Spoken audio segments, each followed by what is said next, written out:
Well, after the very abrupt end of the last stage, we're continuing on through the waterways, right up to about where that bat is. See that bat right there? Yeah, we're going to go up to him and then punch him in the face. It's not going to be an actual bat, but still.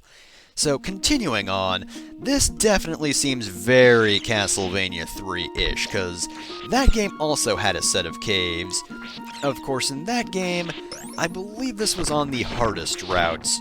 The cave area was definitely part of the harder ones. The easy routes, well, quote-unquote easy route anyway, that had you going across the lake by ghost ship. It was a very direct route to Castlevania, and that was alright. I thought that was pretty cool, but while they were much harder stages, I did prefer the medium and hard routes just because those took you through,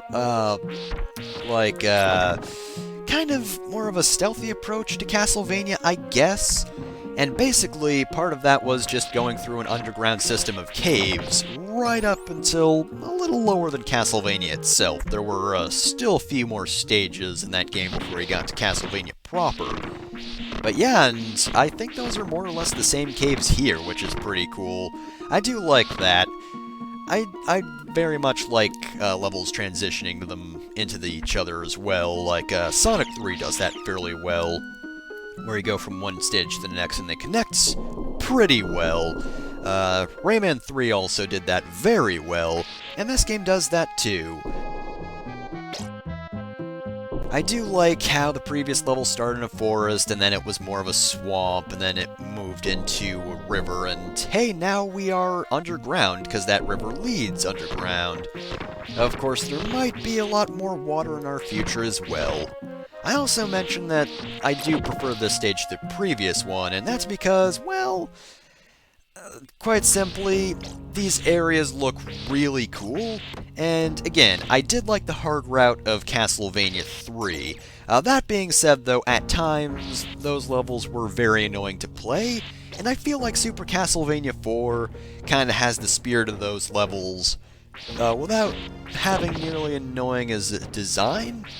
That's partially probably because, it's only Stage 3, so to have something that's really difficult wouldn't make much sense from a gameplay perspective. But again, this is just a really cool looking area. Very small enemies, though. Just cropping up, ooh, jeez. Just cropping up everywhere, and they're very hard to hit.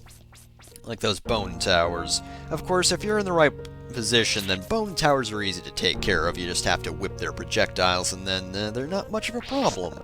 If you're not in the right position, though, oh boy, those are gonna hurt, and you're gonna hate them. Of course, speaking of position, I probably could have just whipped upwards and taken care of these guys. It's not like I would have respawned them or anything. But hey, you know, it's not like they were that much worse to take care of right there. See, though, it's not so bad. Just have to avoid those things that are circling around the platforms like, oh shoot, what are those enemies from Mario? I always forget what they're called. I want to call them Watt, but that's the Paper Mario ally that is essentially one of those guys. I don't think it's a Sparkster either, because that's the Rocket Knight Adventures protagonist.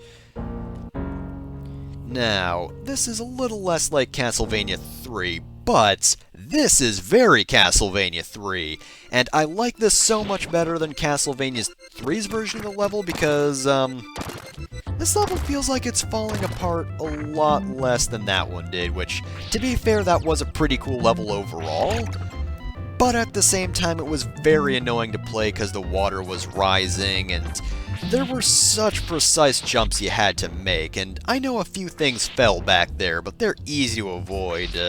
You can see them coming a mile away, so it's so much better, but yeah, this is pretty much just a better looking version of one of Castlevania 3's levels, in aesthetic anyway. The level design is definitely a lot different, and I'm gonna guess that stems from the fact that that area in Castlevania 3 collapsed, and that's one of the reasons I like this stage. Because this just feels like we're traversing a route that somebody's traversed before, but because it fell apart, it is actually different now, so it's got that little familiar and yet unfamiliar thing going for it. And I really appreciate that.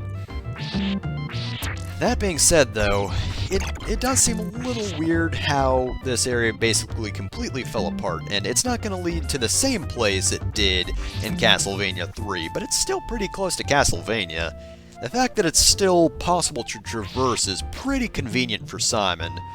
It also means he doesn't have to take the direct route to Castlevania, which, to be fair, isn't always the best idea. I was about to say idea, but we just picked up the little cross there. That is a thing that just blows up all the enemies on the screen if you get it. Usually I believe the item is a rosary? I think that's what it normally is, but yeah, basically if you see one of those and there are a bunch of enemies on screen, go right for it. If there aren't enemies on screen, well, I would suggest maybe saving it for like a second. If no other enemies appear though, then yeah, it's more or less useless, because what does a screen wipe attack really matter if it doesn't actually, you know, wipe things off screen? Oh, that was a lot of hearts I just missed. I guess I'm gonna have to make do with the 81 I have. Also, those birds are the worst, because you don't have a lot of space to dodge them, and they're very, very fast. They ruined so many runs of this stage, and I really don't appreciate them in any capacity. And look at that skeleton jerk. I had to waste some of my precious, precious hearts to get that guy dead. I mean, they're not precious enough for me to go after a 1 heart, but, you know, nonetheless, I am so very in need of more. Nope. And this place floods again. Probably why no one else really takes this route afterwards. So now we have to fight the Twin Dragon. So they're gonna do some stuff like fire some projectiles maybe, I don't know. Yeah, look at them fire those projectiles. This is such a very difficult boss. Oh man, he's got a close range attack because, you know, I so need to be in close range to take care of them. And yeah, they share the same health bar, but they have their own HP, and yeah. Cross breaks everything. I think that's the lesson we have to learn today. Anyway, next time on Super Castlevania 4, I hope you're ready for some Mode 7.